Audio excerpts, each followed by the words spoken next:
출애굽기 25장 10절부터 22절까지 한 절씩 교독하겠습니다.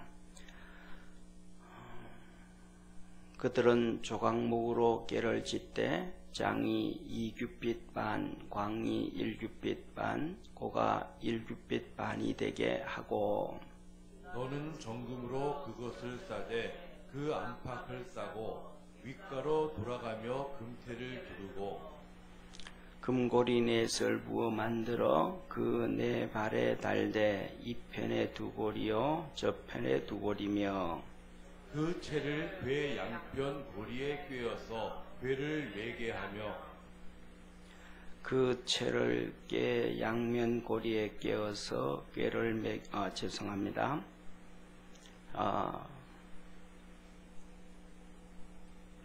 좀 잘못된 것 같아요. 한 절을 뛰어넘은 것 같아요. 제가 15절 그냥 읽겠습니다. 채를 궤 고리에 깬 대로 두고 꿰어내지 말지며 내가 내게 줄 증거판을 궤 속에 둘지며 정금으로 속죄소를 만들되 장이 2규빗 반, 광이 1규빗 반이 되게 하고 금으로 그룹 둘을 속죄소 두 끝에 쳐서 만들되 한 그룹은 이 끝에 한 그룹은 저 끝에 곧 속죄소 두 끝에 속죄소와 한 덩이로 연하게 할지며 그룹들은 그 날개를 높이 펴서 그 날개로 속죄소를 덮으며 그 얼굴을 서로 대하여 속죄소를 향하게 하고 속죄소를 궤 위에 얹고 내가 내게 줄 증거판을 궤 속에 넣으라. 거기서 내가 너와 만나고 속죄소 위 곧 증거궤 위에 있는 두 그룹 사이에서 내가 이스라엘 자손을 위하여 네게 명할 모든 일을 네게 이르리라. 아멘. 오늘은 신앙의 달력으로는 성령 강림 3일째 넷째 주일인데 또 우리나라로 보면 68주년 6.25 기념 주일로 이렇게 됩니다. 내일이 6.25 사변 68주년이 됩니다. 저한테 온 메일 중에 하나가 6.25 참전에 용사했던 할아버지 하루를 이렇게 좀 감동을 주기 위해서 만든 영상이 하나가 있어서 한번 잠깐 봤으면 같이 합니다.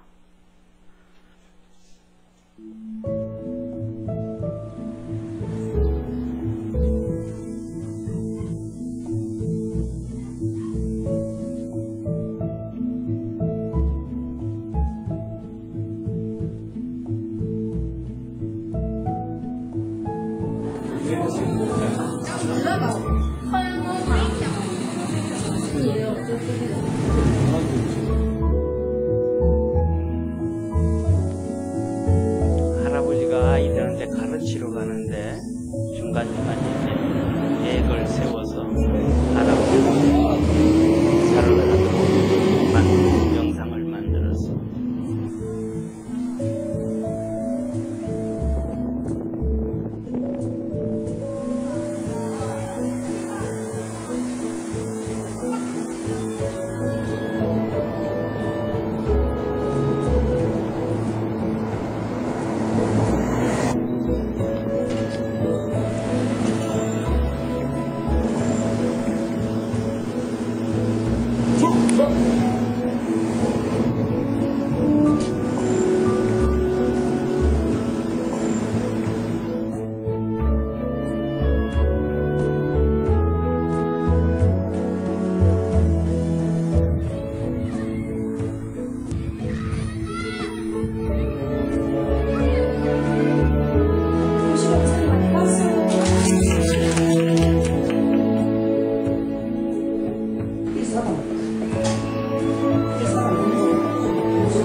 옛날 얘기가 아니고 200년, 300년, 500년, 1000년 전의 얘기가 아니고 살아있는 이 시대에 살아계신 어른들이 있었던 얘기입니다. 그리고 지금 우리의 역사입니다.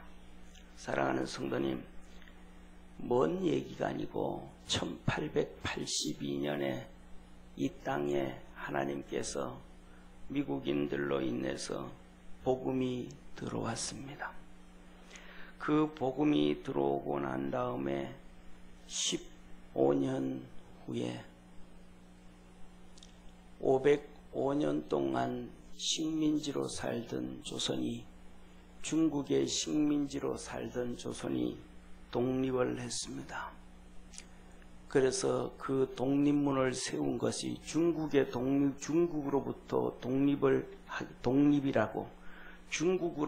독립이라고 했던 그것이 바로 서대문에 있는 독립문입니다. 그래서 그것을 1806년에 고종이 독립문을 세울 때에 13년 전에 도착했던 미국 선교사들에 의해서 세워졌던, 지금은 배제중학교죠. 배제학당 학생들이 노래를 불렀습니다. 기공식의 노래를 불렀습니다. 동해물과 백두산이 마르고 닳도록 하나님이 보호하사 우리나라 만세, 대한사람 대한으로 길이 보전하세.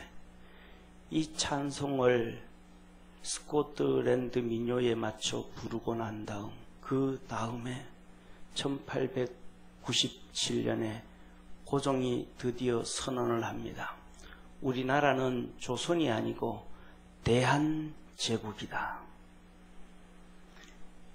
그렇게 하나님에 의해서 500년 동안 중국의 식민지로 매년마다 수도 없는 아가씨들이 12살에서부터 18살 된 아이들이 중국으로 끌려가서 종살이 하면서 몸 다 망가지고 비참하게 살다가 중국의 옷을 입고 빨간 옷을 입고 조선으로 돌아옵니다.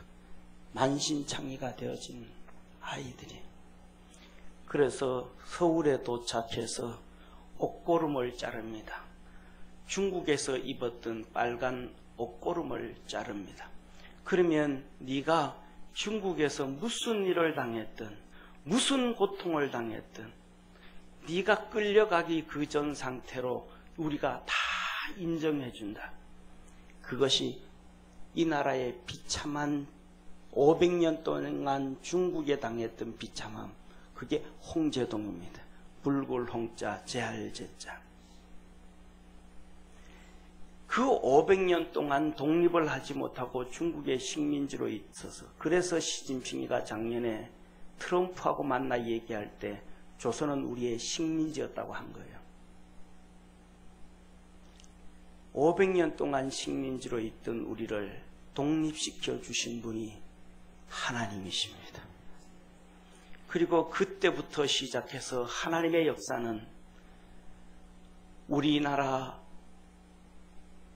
80%, 70%의 종살이로 살던 우리 종들을 평민으로 양반 쌍놈 없는 계급으로 만들어 주셨고, 복음이 들어오면서 성경을 가지고 들어올 때에 한문 성경을 가지고 온 것이 아니라 그들이 한글 성경을 가져와서 우리나라에 문명태치를 해줘서 글 하나도 모르던 종으로 태어났던 김한란 박사 같은 사람도 박사가 될 수 있는 길을 열어주었습니다.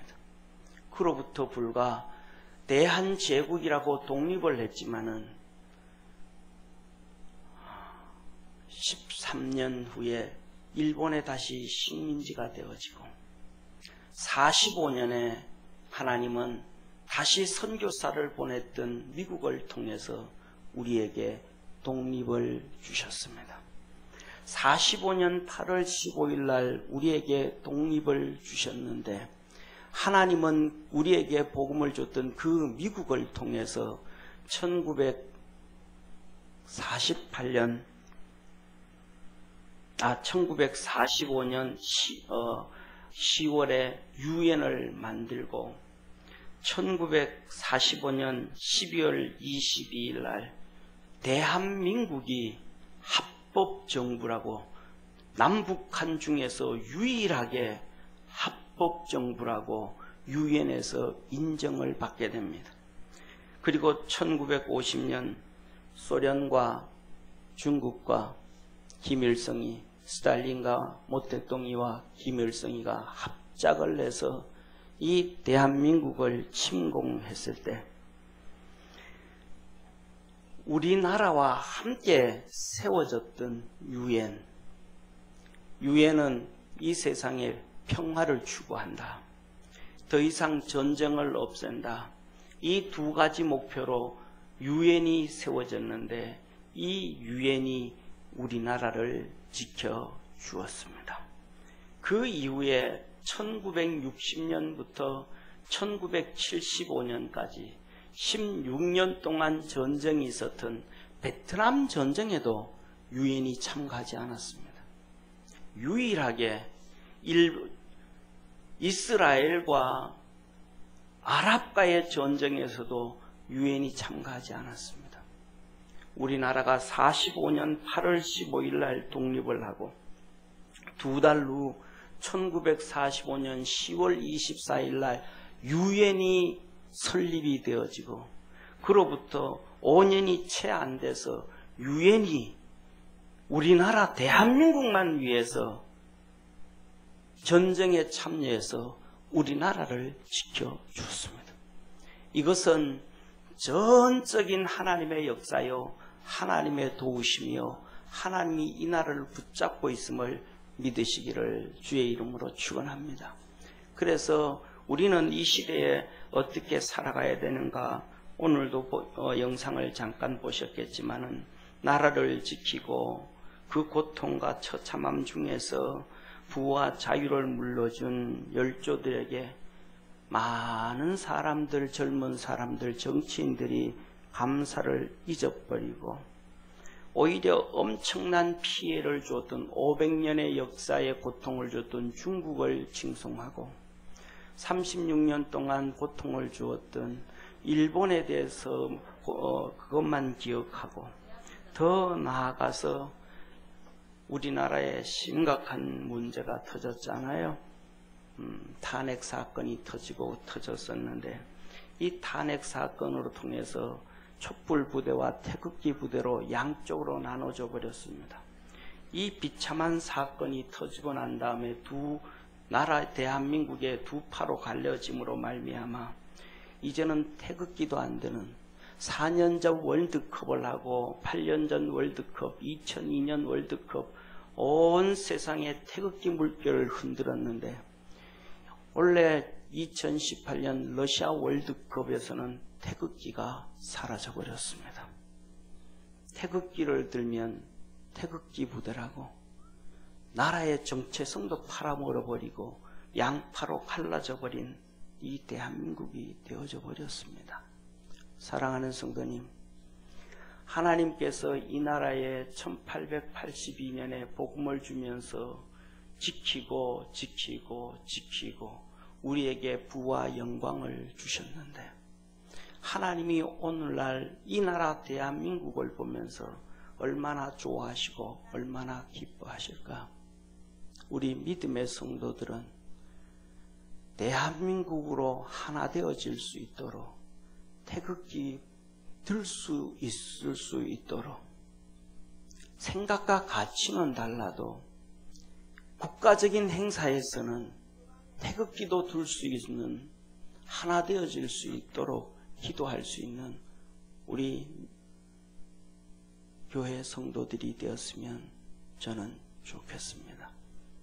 월드컵은 정치 이념이 아니고 대한민국의 행사니까 이것저것 떠나서 하나 되어져야만 하나님이 기뻐하지 않는가, 저는 그렇게 생각을 합니다. 그래야 나라가 더 복되어지고 우리의 삶이 또 우리의 후손들이 그 안에서 복을 받으리라 저는 확신합니다. 사랑하는 성도님, 오늘 본문 내용 말씀을 보면 내용이 참 쉽지 않고 어려워요.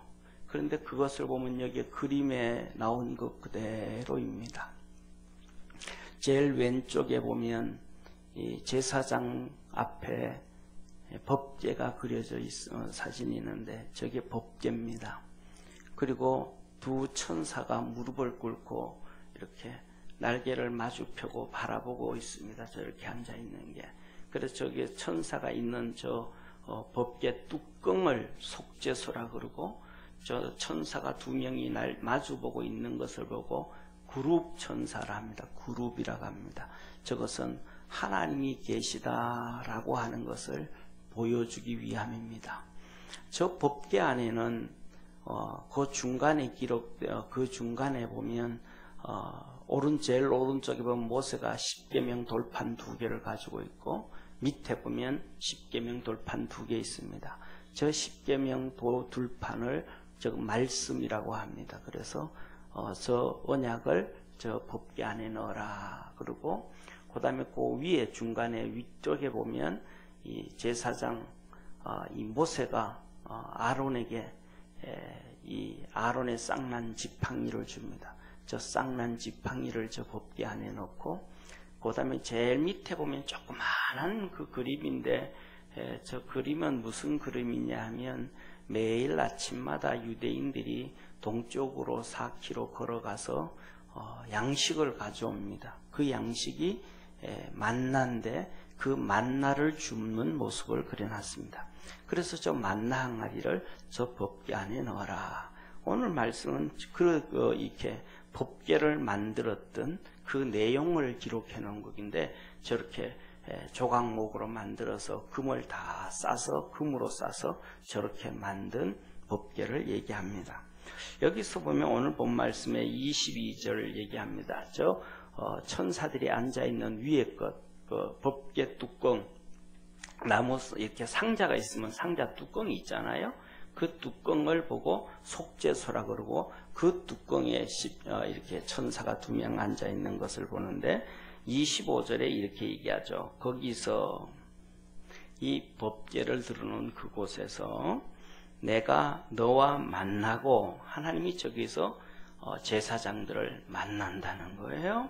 그리고 속죄소 위, 곧 증거궤 위에 있는 두 그룹 사이, 두 그룹 천사를 보고 그룹 천사. 그래, 그룹 천사는 하나님의 영광이라고 표현을 합니다. 그래서 그룹 사이에서 내가 이스라엘 자손을 위하여 내게 명할 모든 일을 내게 명하리라. 거기에서 그룹 사이에서, 그룹은 하나님을 상징을 하기 때문에 그 사이에서 하나님은 영이시니까 보이지가 않죠. 그러니까 거기에서 하나님이 음성을 들려주셔서 말씀해 주시겠다라고 얘기하는 거예요. 그래서 여기서 가장 중요한 것은 몇 가지를 볼 때, 이 속죄소는 뚜껑을 얘기하는데 속죄소예요. 저 뚜껑을 턱 덮어버리면 그 안에 뭐가 있는지 아무 몰라요. 법궤가 있고, 그 다음에 이 십계명이 있고, 아론의 쌍난 지팡이가 있고, 만나 항아리가 있고 한데, 저 뚜껑을 턱 덮어버리면 아무것도 안 보여요. 그래서 저걸 아무것도 보이지 않기 때문에 속죄소라 그러는 거예요. 다시 말하면 그게 무슨 말이냐 하면, 우리의 모든 죄를 덮어주셨다. 우리의 주함, 우리의 악함, 우리의 못남, 이런 것들을 하나님이 다 덮어주셨다. 그래서 이것을 예수 그리스도로 구원 얻게 해주셨음을 믿으시기를 바랍니다. 그래서 우리 믿음의 성도들의 삶은 어떤 삶을 살아야 되는가? 자꾸 단점을 끄집어내면 안 돼요. 우리가 주기도문을 내면서도 낭독하면서도 그러잖아요. 우리가 우리의 죄를 사하여 준 것 같이 우리의 죄를 사하여 주옵시고, 하나님, 내가 이 사람 죄를 용서해 줬으니까 하나님도 내 죄 용서해 주옵소서. 우리가 살아가면서 그렇게 하나님은 우리의 죄를 덮어주시고 우리의 허물을 다 해주셨는데 믿음의 성도들은 살아가면서 자꾸 들춰내요. 믿음의 사람들은 세상 사람들과 달리 들춰내지 아니하는 믿음의 성도 되어지기를 축원합니다. 회사에서 일터에서도 예수 안 믿는 사람들은 상사 흉도 보고 밑에 있는 사람도 흉을 보고 동료 흉을 봐도 우리 믿음의 사람들은 그러면 안 돼요. 우리가 하나님 앞에서 용서받았으니까 그들의 허물을 덮어주고 살아갈 수 있는 믿음의 성도 되기를 바랍니다. 그렇지 아니하면 우리가 다니는 일터가 행복해질 수가 없어요. 가정에서도 똑같아요. 가정에서도 가족들의 허물을 덮어주는 것이 가족이지, 가족의 허물을 자꾸 들춰내면 그거는 같이 살 수가 없어요. 부부가 서로의 허물을 자꾸 들춰내기 시작하면 같이 살 수 없고 헤어져야 되고, 부모가 자식의 흉을 자꾸 단점을 들춰내고 자녀가 부모의 단점을 자꾸 들춰내기 시작하면 자녀들은 집을 떠나서 부모 품을 떠날 수밖에 없어요. 가정은 어떤 곳이냐? 가정은 위로받는 곳임을 믿으시길 바랍니다. 세상에 어떤 모습으로 살았든지 간에 집에 들어와서 위로받는 곳이에요. 세상에서는 나가서는 이렇게 파자마 짜람으로 돌아다닐 수 없지만 집에 와서는 파자마 짜람으로 다닐 수 있고, 그래서 그것도 허물도 부족한 다 덮음을 받을 수 있는 거예요. 하나님은 우리에게 속죄서를 덮어줬다. 교회도 똑같은 거예요. 성도들끼리도 똑같은 거예요. 그래서 성도들은 이 사람 흉도 저 사람 그렇게 흉을 보면 안 돼. 네. 특히 우리 믿음의 성도들은 그리스도 안에서 서로 격려하고 위로하고 기도해주고 힘을 낼 수 있는 믿음의 성도 되어지기를 축원합니다. 그렇게 되어진 사람이 주님 앞에 왔을 때 속죄소 앞에서 용서함을 받고, 우리 주님 그러잖아요. 그 증거기에서 내가 너를 만나고 내가 거기서 너에게 명할 일을 다 말하리라. 그런 사람들에게 그것이 바로 예수님을 닮아가는 것이고 예수님을 쫓아가는 거예요. 그래서 그런 사람에게 우리 주님은 만나주시고 우리 주님은 우리에게 말씀 주시고 응답 주심을 믿으시길 바랍니다. 그런 사람에게 하나님은 뭐 하는가? 응답 주시는 거예요. 그러니까 하나님은 덮어줬는데 막 다 들춰내고 욕하고 뭐하고 비난하고 그러고 난 다음에 하나님 앞에 와가지고 하나님 내게도 이렇게 은혜 주시고 이렇게 도와주시고 이렇게 축복해 주옵소서 하면, 야 니는 뭔가 잘못됐다. 나는 덮어줬는데 니는 반대로 살아가 놓고는 내 임대 와서는 니가 그렇게 나한테 뭐 해달라 그러는데 말이 되지 않잖냐. 이거는 뭐냐 하면 말이 안 된다는 얘기예요. 그래서 하나님의 말씀을 듣고 하나님의 응답을 받고 하나님을 만나고 하나님과 교제한다라는 것은 바로 하나님 앞에서 믿음으로 달려가는 속죄소 앞에서 덮음을 받은 것처럼 덮어줄 수 있는 믿음의 성도가 되라라는 거예요. 그래서 우리 모든 믿음의 성도들이 이 하나님이 주시는 말씀을 듣고 말씀으로 살아갈 수 있는 축복의 성도가 되기를 축원합니다. 그 다음에 두 번째로는 말씀을 주신다 그랬던 것처럼 이 법궤 안에는 십계명이 있는 거예요. 십계명. 오늘 21절에 이렇게 말씀하셔요. 속죄소를 궤 위에 얹고 내가 내게 줄 증거판을 궤 속에 넣어라. 이 십계명, 이 법궤 안에, 이 궤 안에 십계명을 돌판을 넣어라 이 말이에요. 이 십계명을 하나님이 우리에게 주신 것은 지키고 살아라. 네 맘대로 살지 말고 네 생각대로 살지 말고 네 맘대로 규정을 정하고 네 생각대로 방법을 정하지 말고 사람이 살아가는 방법은 내가 이렇게 설정을 해놨으니까 이렇게 설정해서 이렇게 살아가라 라고 얘기하는 거예요. 사랑하는 성도님, 우리가 이렇게 살다가 보면 물건을 삽니다. 그죠? 물건을 사서 사는데 고장이 나서 이제 가지고 갑니다. 물건을 사서 가지고 가보면 어떤 데는 예, 이거는 내가 수리해 주겠습니다 하고 수리를 해줘요. 그런데 이것 어떤 거는 그래요. 이거는 사용자 부주의입니다. 이거는 사용자 부주의입니다. 대표적인 경우가 자동차 같은 거잖아요. 자동차 같은 경우에는 엔진 같은 것도 뭐 어떤 데는 요새는 워낙 좋아가지고 3년에 5년에 10년 워런티 해준다고 그래요. 그런데 특히 이제 대표적으로 이제 수입 자동차 같은 경우에는 뭐냐면 엔진 오일을 교환을 해도 자기 회사에서 만든 엔진 오일을 넣으라는 거예요. 남의 회사 거는 안 된다는 거. 왜? 오일에도 자기 그 엔진에 가장 적합한 엔진 오일을 넣으라는 거예요. 그런데 그래서 뭐냐면 그 오일 값이 비싸요. 다른 데 가서는 예를 들어 가지고 뭐 한 10만 원 주면 엔진 오일을 바꿀 수 있으면 그 엔진 오일을 가면 20만 원 드는 거예요. 좀 비싸다. 그래 가지고 그냥 가까운 데 가서 그냥 엔진 오일 내가 원하는 거 그냥 바꿔 넣어 버려요. 그러다가 만일에 엔진이 문제가 터져 버려요. 그래서 자동차 회사한테 가서 이거 엔진 망가졌으니까 AS 기간이 5년에서 10만 킬로니까 요거 무상으로 해주세요. 그러면 그 사람들이 이거 사용 부주의입니다. 우리 회사 엔진 오일 아닙니다. 다른 회사 엔진 오일입니다. 이거는 사용자 부주의라는 거예요. 그때까지는 자기 회사 엔진 오일을 넣으라는 거예요. 왜? 거기에 가장 적합한 엔진 오일이라고 자기들이 기준을 세웠으니까, 자기들이 만들었으니까. 이 땅에 저와 여러분은 오고 싶어서 온 사람 하나도 없을 거예요. 이런 엄마, 이런 아버지 밑에서 태어나야지 마음 먹고 태어난 사람도 아무도 없을 거예요. 대한민국으로 태어나고 싶은 사람도 아무도 없었을 거예요. 태어나니까 대한민국 사람이고, 태어나니까 우리 엄마, 우리 아버지가 있고, 태어나니까 이 정도의 키에 이런 모습이에요. 누가 이렇게 보냈는가?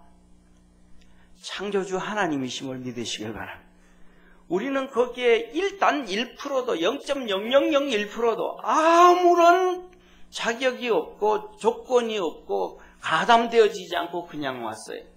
자동차가 만들어져서 내한테까지 오는 데 있어서 나도 똑같이 한 거예요. 그냥 돈만 주고 샀을 뿐이지 그것을 만드는데 엔진은 이렇게 만들고 뭐는 이렇게 하고 뭐는 이렇게 아무런 간섭이 없었단 말이에요. 그러니까 그 회사에서 요구하는 대로 회사 안 된다고 하면 안 되는 거죠.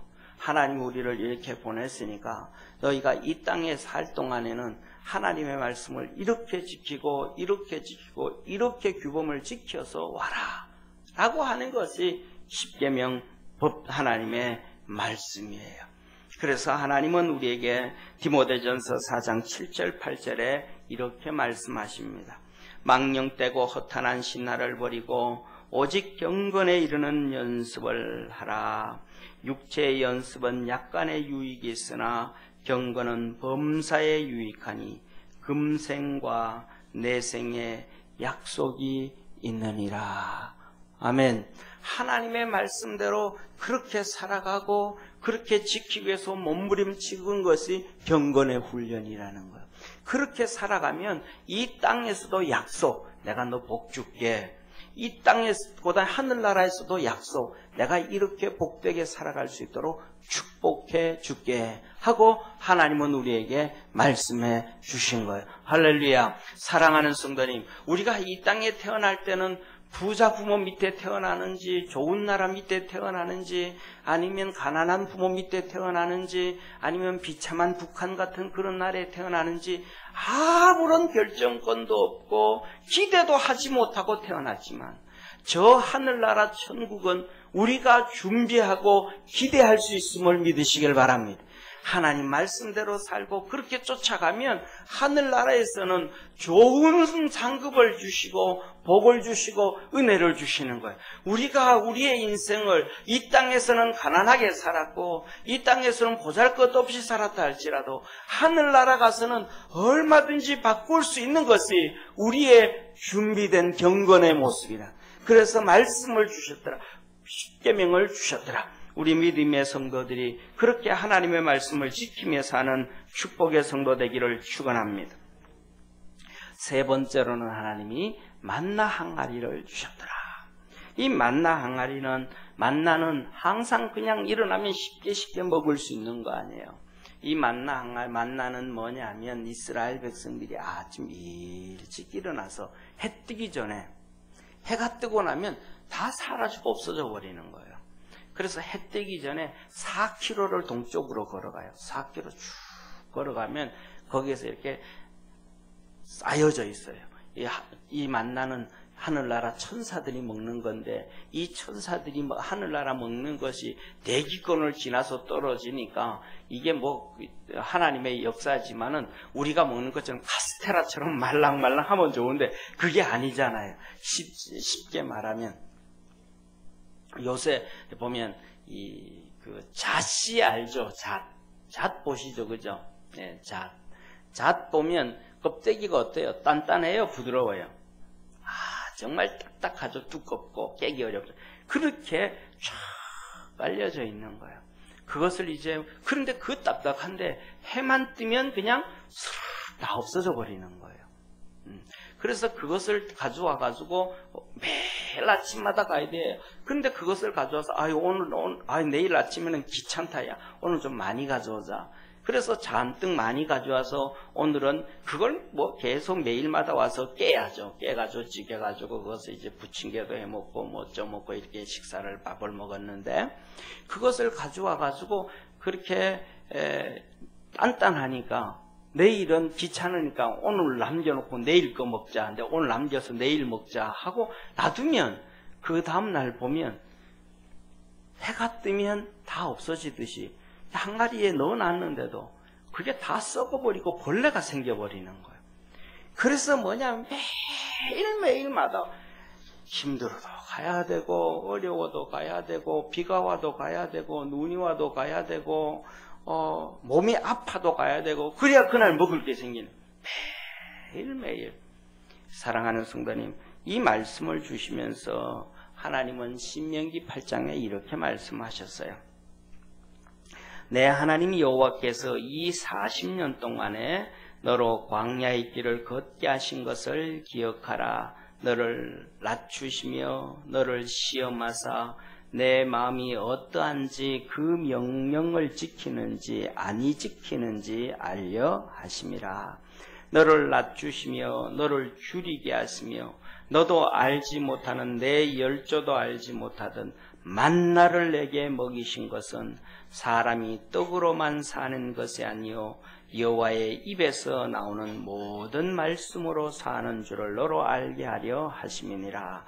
이 40년 동안에 내 의복이 헤어지지 아니하였고 내 발이 부르지 아니하였느니라. 할렐루야. 하나님께서 이렇게 하신 것은 말씀을 지키나 안 지키나. 사랑하는 성도님, 우리 한번 따라합시다. 하나님의 말씀을 지키되 일생 동안 꾸준하게 지키자. 아멘. 이게 중요한 거예요. 하루만 가서 밥 가져와 먹고 이틀 쉬고 그다음 또 하루 가져와, 이게 아니고 매일매일 40년 동안 꾸준하게 하나님의 말씀을 지킬 수 있는 축복의 성도가 되기를 바랍니다. 비가 와도 눈이 와도 아파도 힘들어도 사업이 잘 돼도 안 돼도 꾸준하게 하나님 앞에 나와서 예배드리고 말씀을 듣고 하나님의 말씀으로 살아가는 축복의 성도가 되기를 축원합니다. 마지막으로 이 법궤 안에 있는 것이 뭐냐면 아론의 쌍난 지팡이에요. 아론의 쌍난 지팡이. 왜 아론의 쌍난 지팡이냐 하면 봐요. 이스라엘에게는 12지파가 있었어요.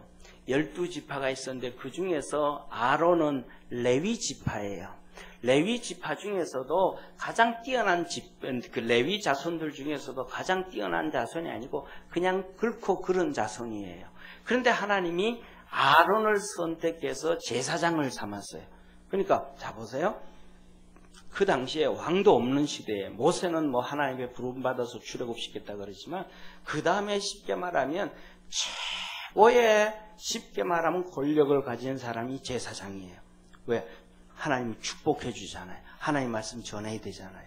그러니까 이스라엘의 12족장들하고 그 다음에 레위 지파의 족장들이 탐탁지 않은 거예요. 아론이 별 볼 일 없던 놈이 저놈이 제사장이 돼가지고 저 이스라엘 최고 위치에 있으니까 마음에 안 드는 거예요. 그래가지고 이스라엘 이 12지파 족장들이 화가 난 거예요. 그래가지고 쉽게 말하면 왜 아론이 저 짓해야 되냐? 제사장이 해야 되냐? 아론 끌어내려라. 그러면서 그런 불평을 하기 시작하고 원망을 하기 시작했어요. 그러니까 하나님이 그 소리를 들으시고 모세에게 말했어요.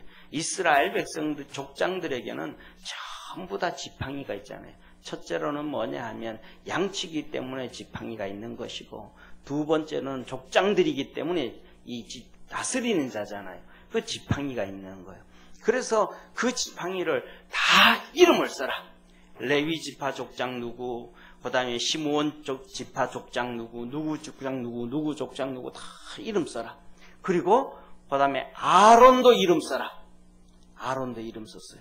그리고는 그것을 전부 다 하나님의 이 성전 안에 법궤 앞에 가져와라. 그랬어요. 그것을 다 가져와가지고 그들이 보는 앞에서 모세가 그 13개죠. 12지파의 족장들하고 이 지팡이를 안고 하나님의 저 법궤 앞에 갖다 놓은 거예요.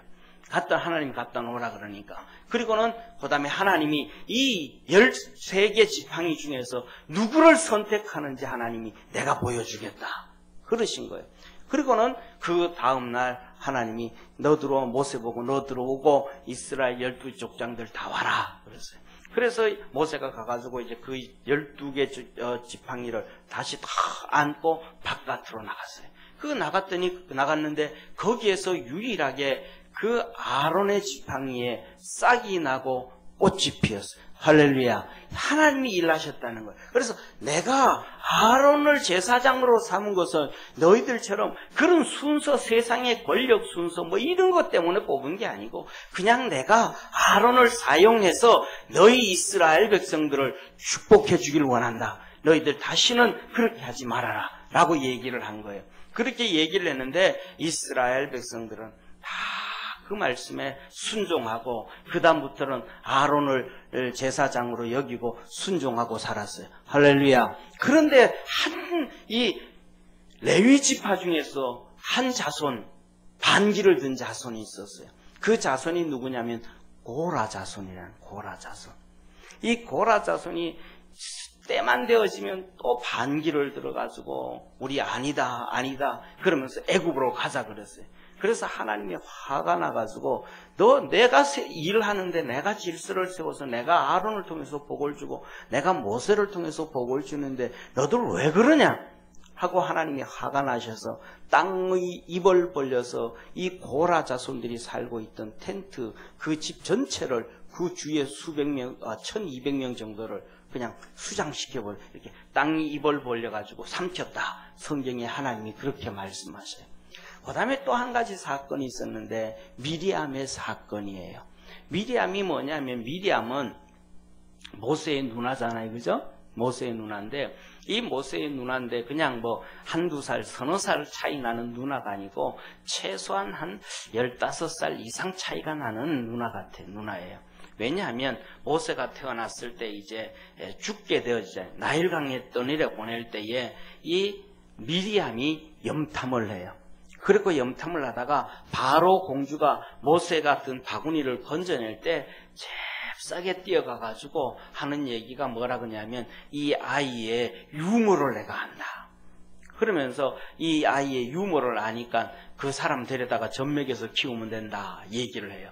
그랬더니 바로 공주가 그럼 좋겠다고. 그래서 유모를 데려오는데 그 유모가 누구냐면 모세의 엄마고 미리암의 엄마예요.